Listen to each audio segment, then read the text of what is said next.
If I haven't said it by now, I like movies a lot. Here's my letterbox for proof. You can add me if you want, but I'm very lax about it. I don't know if I have a favorite genre, because I'll watch anything as long as it's visually appealing. Not like crazy CGI or Edgar Wright-ass editing and camera shots. I mean, the lighting isn't overexposed, costumes and sets aren't cheap. If it doesn't look like a Hallmark movie, that's a very low bar to cross. But a genre I have mixed feelings about are musical biopics. Not so much because some can be historically inaccurate or exploitative, you know, those don't help, but it's mainly because most of them are for bands or musicians I don't listen to that much. You can say, oh, listen to them in preparation for the biopic's release to get familiarized with the music and their history, but a lot of these are people I respect, but their music isn't really for me. Which is ironic because I'll still go out of my way to watch the yearly A-list celebrity Hollywood-ass biopic that comes out around the holidays. Biopics have existed for a while apparently, but it feels they became a lot more common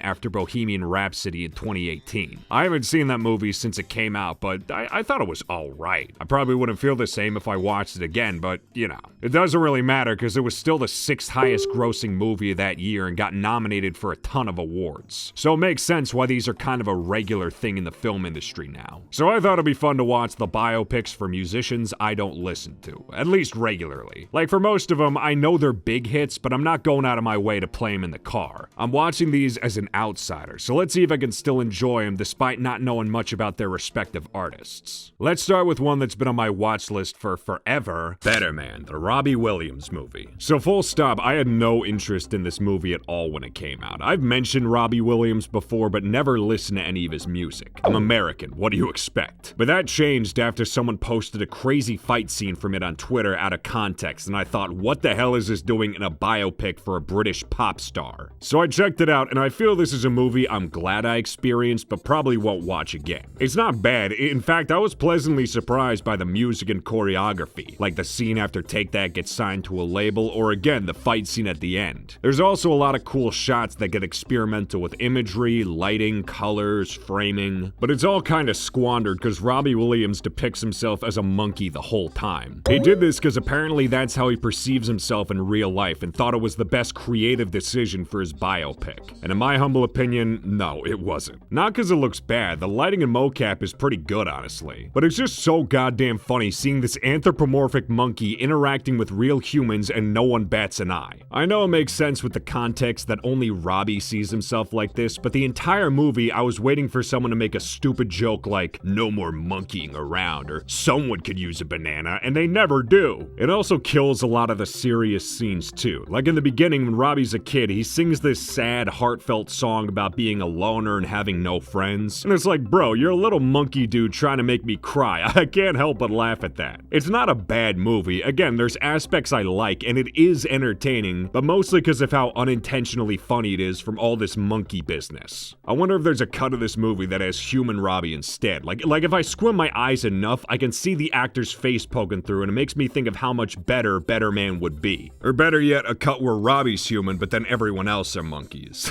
Next we got Weird, the Al Yankovic story. I got nothing against Weird Al. In fact, I remember I had the music videos for Eat It and Fat on my OG iPod Touch as a kid. So there was one point in my life I could consider myself a fan. Nowadays, comedic music really isn't my thing, so anytime I hear one of his songs, I just prefer to listen to the original it's spoofing. But even though I'm not into his parody music, I think the idea of this film is genius, because it's a parody of biopics and clearly doesn't give a fuck the entire time. This movie feels like a long episode of Family Guy, for better and for worse. The story, characters, and jokes are complete nonsense, you can't help but laugh along. Daniel Radcliffe is genuinely the most perfect casting choice they could have done. He gets so into it and off the wall, you almost forget this dude was Harry Potter. The rest of the cast is great too. Al's parents don't believe in his dream and say point blank to his face he has no talent or future. And they make Madonna the most overtly villainous and evil person ever. I'm curious if they had to get her permission to do that, even though this movie's supposed to be genuine insanity. There's a lot of cameos in this too, which again is why it feels like Family Guy. Like they got Rainn Wilson, Jack Black, Patton Oswalt, Quinta Brunson, Conan, Jason Sudeikis, Will Forte. That probably explains where most of the budget went, because one criticism I do have is the movie's production is kinda bad. Like a lot of sets look empty and barren, there's a scene where Al does acid and the digital effects for his trip look worse than a Nostalgia Critic video, and none of the shots of Al playing are good either. Like you can tell it's still Al Yankovic singing the songs and not Daniel Radcliffe. And some of his playing doesn't even sync up either. You could argue it doesn't really matter since this is a parody movie, but to me, the playing isn't bad enough to make that excuse. It's in this awkward middle ground where it looks like they tried to make it convincing, but fumbled by still having Al sing. I'm sure Daniel can sing too. He can rap at the very least if you haven't seen him do alphabetic aerobics on Jimmy Kimmel. And even though I praised it for being a parody of Bio-Pics, by the end it becomes a parody of everything and goes all over the place. Like it randomly turns into an action movie during the second act after Madonna gets kidnapped by Pablo Escobar. It's kind of funny how out of left field this is and seeing Al do a bunch of choreographed fighting, but it derails the movie and makes it like 20 minutes longer than it needs to be. This is the type of movie that's way better to watch with friends and shut your brain off to. I watched it by myself at 1 in the morning on a Monday, so those probably weren't the best circumstances. If you like a good helping of nonsense, this movie's probably for you. It's at the very least an experience. I'm gonna butcher the shit out of the pronunciation for this next one. La Vie en Rose, the Edith Piaf biopic. This is someone I can confidently say I've never heard before, or at the very least unknowingly if I have. She's a French cabaret singer from the 40s, so, you know, that's not really my cup of tea. I only saw it because my girlfriend's watching it for a class and I thought, hey, I can talk about this in the video. I'm so content-brained. At first, I thought it was kind of interesting. You know, even though I don't listen to the other artists I'm talking about, I still have a passing knowledge of them or know their biggest hits. Before watching this movie, I knew nothing about Edith, and sad to say, I didn't really like this one. It's got a couple things going for it. The acting's good, sets and costumes are alright, but the plot's kinda hard to follow. The entire time it jumps back and forth between different years of Edith's life. The structure itself isn't the confusing part, it's remembering how long characters have known each other and who's important in her life at one point compared to another. Lots of characters either die or get reintroduced super unceremoniously. Like when she starts seeing Marcel Cerdan, the movie wants us to believe they had this super deep connection, and for how long they knew each other, yeah, you could buy that, but he doesn't have enough screen time for me to get invested in their relationship. So by the time he dies, I'm just like, oh, okay.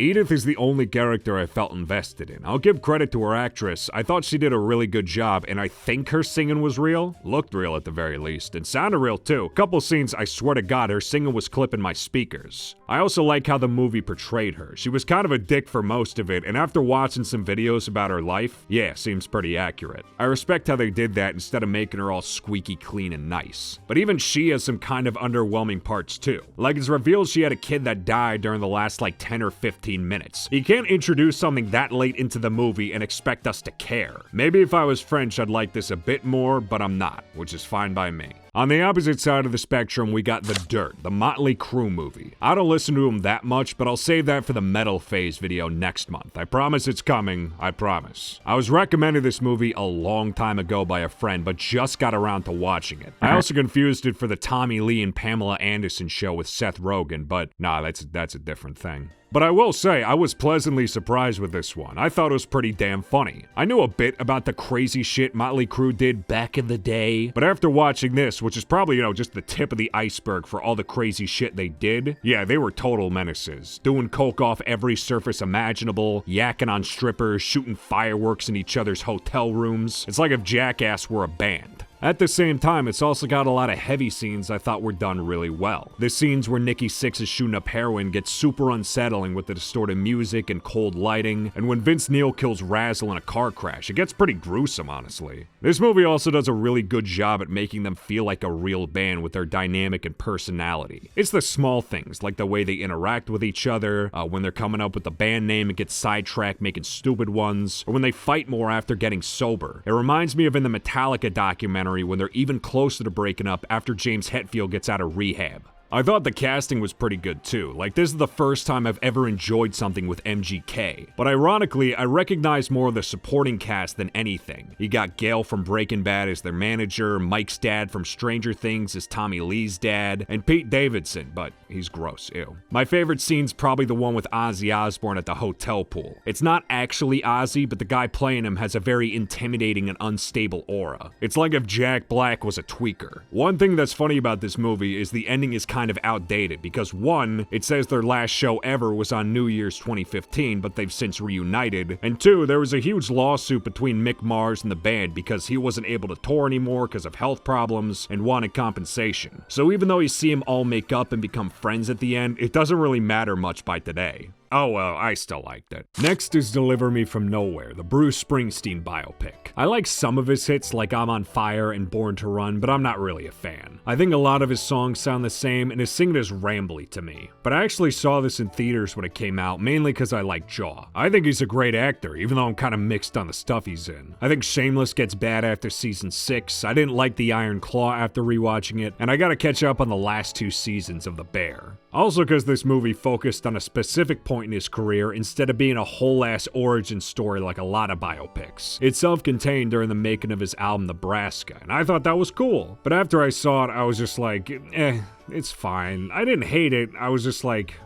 whatever. And after rewatching it, there's definitely more things I appreciate about it. The cinematography and lighting is really good, all the hardware and instruments look authentic, and the set design is super cozy. There's also some genuinely good moments too, like Bruce demoing Nebraska in his bedroom, and when he's struggling to make the songs work in the studio. But the story focuses on so much other shit, you only see him do music stuff for like 20 minutes. This includes playing live, demoing, in the studio, really any time a guitar is in his hands throughout the movie. There's also a lot of focus on Bruce's relationship with Faye, traumatic flashbacks to his childhood, dealing with his parents as an adult. I know all these made Nebraska sound the way it does, so they are important, but it takes up so much time. I'm seeing a musical biopic. I want to see some music, damn it. Like, there's a scene towards the end, I think I'm remembering this right, where John Landau is defending the album to a label exec, and he's like, oh, you know how far we went to preserve these songs? And we only saw them in the studio for like 10 minutes, so no, not really. The writing's also kind of hokey too. There's a lot of deep motivational lines where characters will stare at each other and go like, you believe in yourself, cause that's what you do, cause when problems come, you gotta fight them. For real, half of this movie's that and them eating breakfast food. The performances themselves were good, but I think they should have gotten someone else besides Jaw. He's got too much of a signature look. I can't buy him playing someone else in a biopic. He also doesn't look that much like Bruce to me. They should have done Miles Teller instead. I appreciate more things about this movie after rewatching it, but I also dislike more things, so it's a fickle equilibrium, really.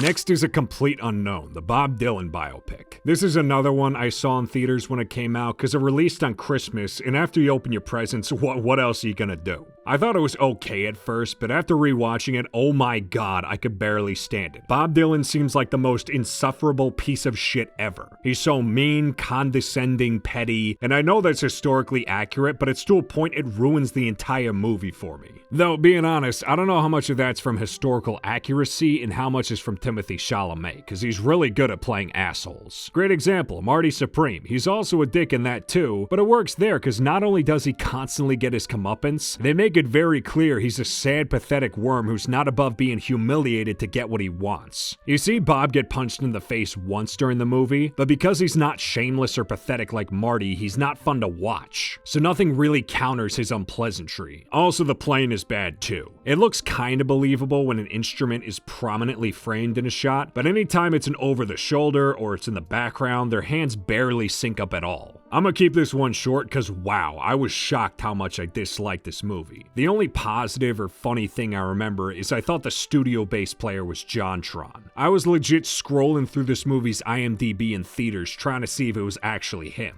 It's not, but they look very similar. Next is Elvis, the Presley biopic. This is another one I don't want to spend too much time on because holy shit, this movie is a goddamn fever dream. It was directed by Baz Luhrmann, and if you've seen any of his other movies like the 90s Romeo and Juliet or Great Gatsby, you know he's got a particular style. ADHD-ass editing and camera work, the pace is a mile a minute. Elvis is the epitome of all that, at least for the first half. You barely have time to process any of the story, characters, relationship. Then by the second half, it drops all the zany edits and slows down tremendously. It feels like it never ends. This movie is literally over 2.5 hours long. I also hate that this movie uses modern music despite being set in the mid-20th century. Like, you see Elvis go to these old blues clubs while it blasts Doja Cat and Denzel Curry in the background. Nothing against them, but that destroys the immersion so much for me. And this is another staple of Baz Luhrmann's style, because he did the exact same shit in Great Gatsby too. There's also a weirdly uncomfortable aura with this movie, like how Elvis calls his mom his bestest girl, or when they show him falling in love with Priscilla Presley. It briefly acknowledges she was a teenager when they started seeing each other, but then it shows him kissing during her introduction while Can't Help Falling in Love plays longingly in the background. And don't give me the, oh, it was a different time shit. How the hell do you not make that weird when you realize she was a freshman in high school by then? After seeing this, I want to check out the Priscilla movie, because I heard that one paints their relationship in a very different way. Anyone who's seen it, let me know if it's good. Even if you're a big fan of Elvis,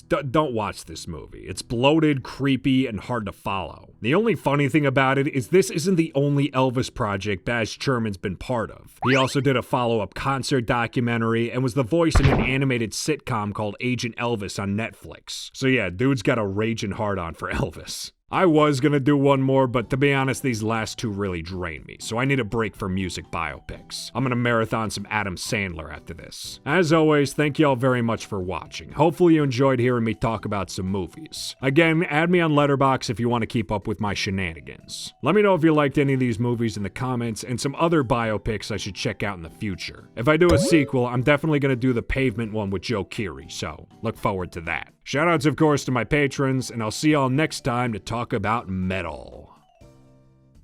Metal.